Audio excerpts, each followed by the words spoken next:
欢迎继续登来到新闻的现场，食饭时间手路菜要带大家来食无共的手路料理，来看到这间邦桥肉饼专卖店，外口皮赤赤，若头家特别开发，因才有的香菇鸡肉饼，内底的肉拢是特别青的鸡腿肉。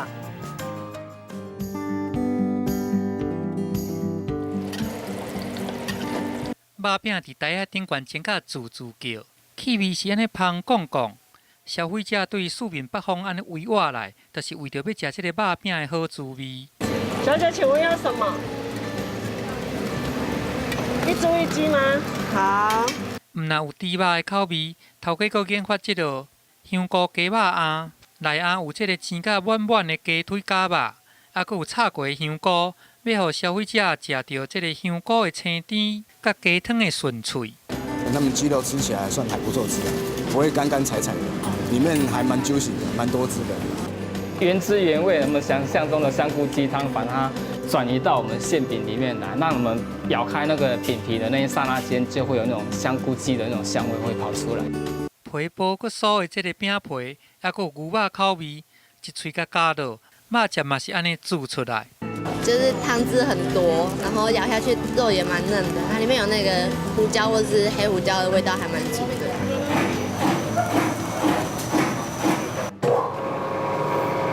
选用这个较 Q 身的面粉，掺有特殊比例的冷水，做出这款 Q 性真悬的冷水面。这个芳好的面圆，用手安尼轻轻啊甲烂一下，尾也阁用塑胶螺啊甲套起来，通啊互伊发干。 一个发好的面册圆，就要紧甲切做规条，才阁甲分较细地一个。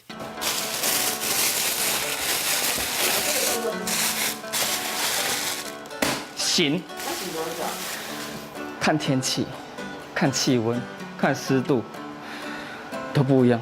创业27年啊，拢秉持这个概念，因翁仔某两个人做伙夫妻，相伴相听。 对当初爸母反对，一直到这个家己创业，所有的这个踏踏地地的代志，因拢做伙拍拼来做，渡过难关。翁仔某做伙拍拼，一步一脚热，来做出这款料好搁实在、真好食的肉饼。要来把这个家己特殊的风味继续甲传落去。